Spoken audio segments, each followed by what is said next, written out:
nonsense lah. Edit suka-suka je boleh sampai dapat gold button. Macam mimpi je.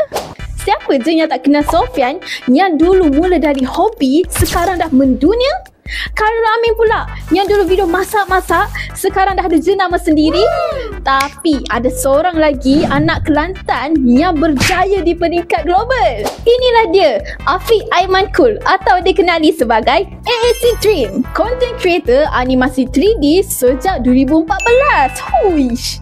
Sekarang dah ada 7.4 juta subscribers, 1.6 ribu video dan 4 bilion views. AAC Dream ni pernah menjadi top 1 YouTuber Malaysia, pernah mewakili Malaysia dalam YouTube Creators dan dikenali sampai ke luar negara.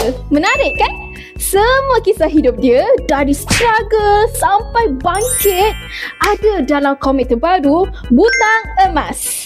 Komik ni ada dua isu, kehilangan dan bangkit semula. Penuh dengan inspirasi untuk anak muda di luar sana. Bolehlah belikan untuk kawan ke, adik ke, jiran sebelah ke. Cari dekat sini, booth 824. Dapatkan di Pesta Buku Antarabangsa Kuala Lumpur PBAKL 23 Mei hingga 1 Jun 2025 di Pusat Dagangan Dunia Kuala Lumpur, DAVTC KL. Sekali baca, terus bangkit.